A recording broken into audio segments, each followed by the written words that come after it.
Vous écoutez le podcast Devenir écrivain avec Lucie Castel, épisode 225.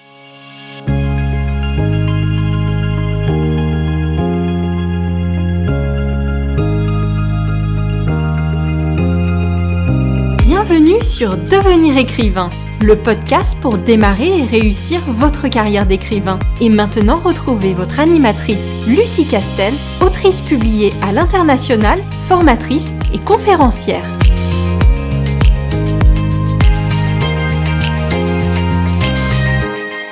Bonjour et bienvenue dans ce nouvel épisode de podcast. Alors, tu rêves de voir ton roman entre les mains d'un éditeur ? Tu es prêt à être lu par le monde entier, c'est un objectif certes ambitieux, mais envisageable à condition de comprendre ce que les éditeurs recherchent vraiment. Parce que oui, envoyer ton manuscrit, c'est une chose, mais capter l'attention d'un éditeur, c'en est une autre. Dans cet épisode, je vais t'aider à décrypter les attentes des éditeurs pour que ton projet ait toutes les chances de se démarquer. Tu verras que derrière leurs exigences, il y a une logique et surtout des opportunités pour toi. Mais avant de commencer, sache que tu peux télécharger une super fiche de personnage sur licares.fr, Licares, Licares.fr. Alors c'est parti pour un épisode riche en conseils.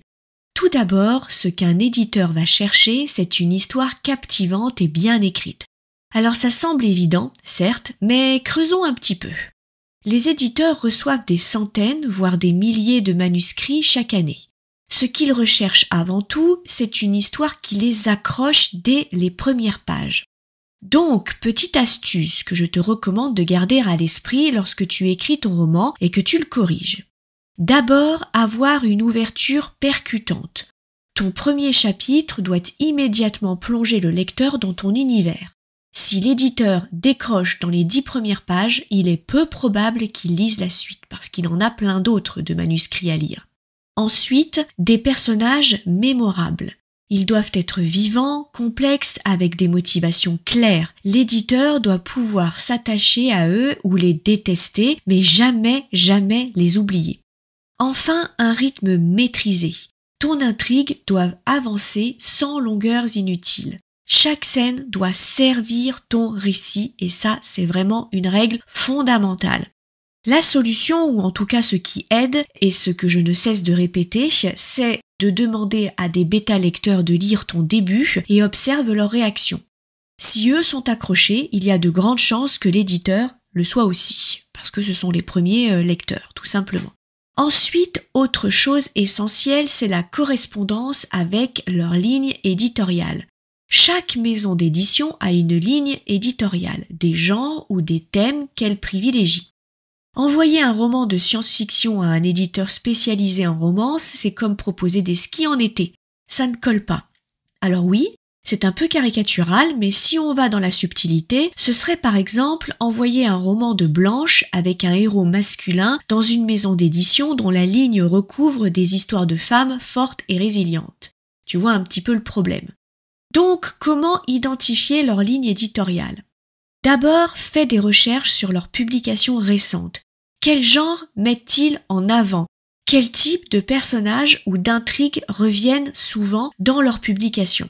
Et ça, il faut aller sur leur site et regarder un petit peu ce qui sort. Regarde ensuite leurs appels à manuscrits, s'ils en publient évidemment parce que c'est pas toujours le cas.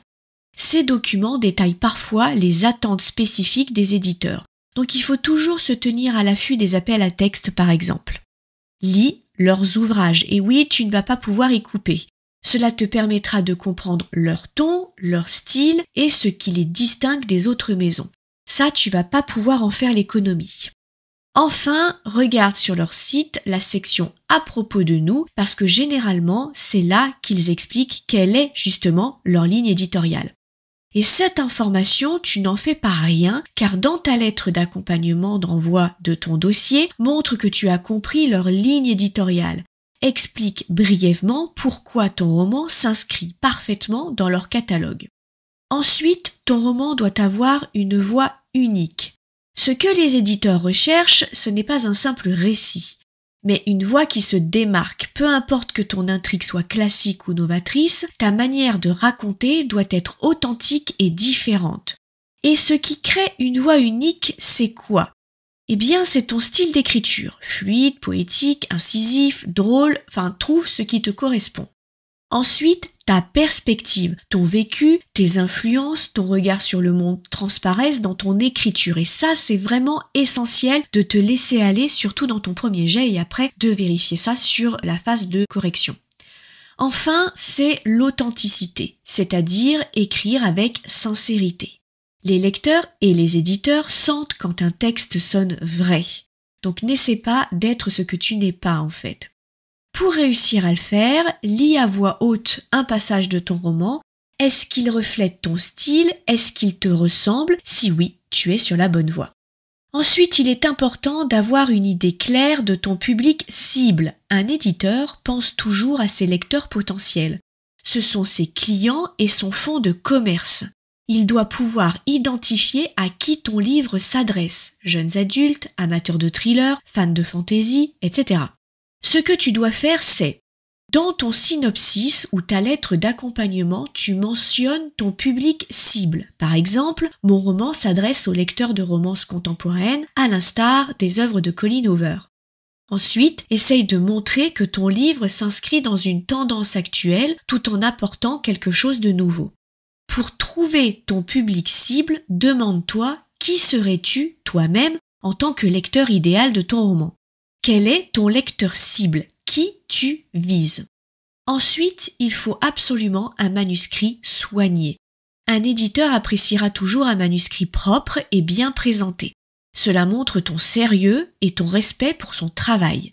Alors avant d'envoyer, tu dois vérifier notamment l'orthographe et la grammaire, donc fais relire ton texte pour éviter les erreurs qui peuvent agacer ou détourner l'attention de l'éditeur, ou alors passe ton texte sous des applications informatiques type Antidote, ce type de logiciel par exemple.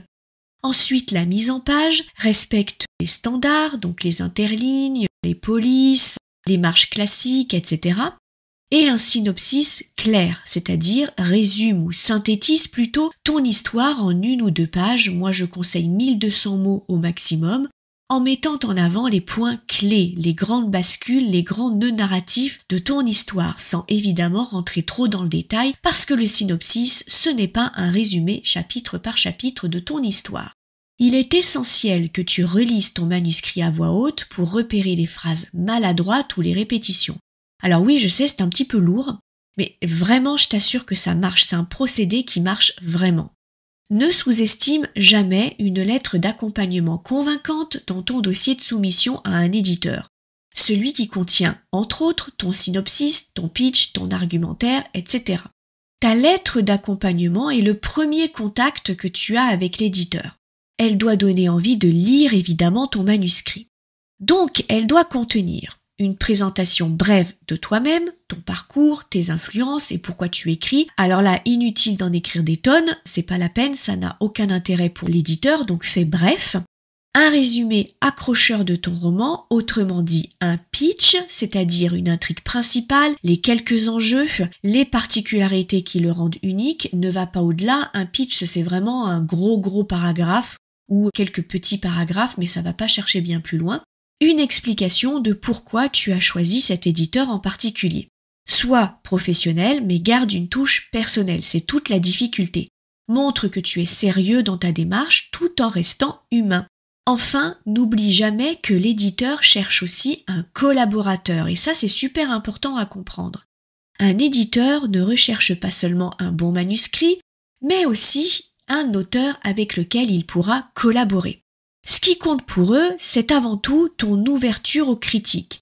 Un éditeur veut travailler avec quelqu'un de flexible, prêt à accepter des suggestions pour améliorer son texte.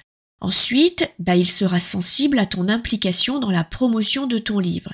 Les maisons d'édition apprécient les auteurs prêts à s'investir dans les dédicaces, les réseaux sociaux ou les rencontres avec les lecteurs.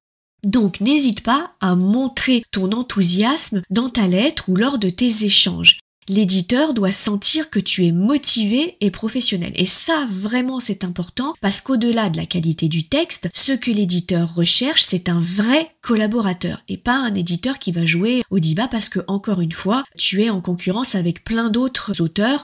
Donc à choisir entre un bon roman et un bon roman, entre deux auteurs, l'un qui a l'air super cool et l'autre super rigide, tu vas voir que la question elle est vite réglée. En conclusion, mets toutes les chances de ton côté. Les éditeurs veulent des histoires captivantes, des auteurs sérieux et des projets qui s'inscrivent dans leur ligne éditoriale. Mais surtout, ils veulent être surpris, émus ou transportés par ta voix unique. Prends le temps de peaufiner ton manuscrit, il n'y a rien de pressé, de bien cibler les éditeurs que tu contactes et de présenter ton travail de manière professionnelle. Et surtout, n'oublie pas que même si tu essuies des refus, cela ne remet pas en question ta valeur en tant qu'écrivain. Chaque tentative te rapproche de plus en plus de ton objectif, donc ne lâche rien.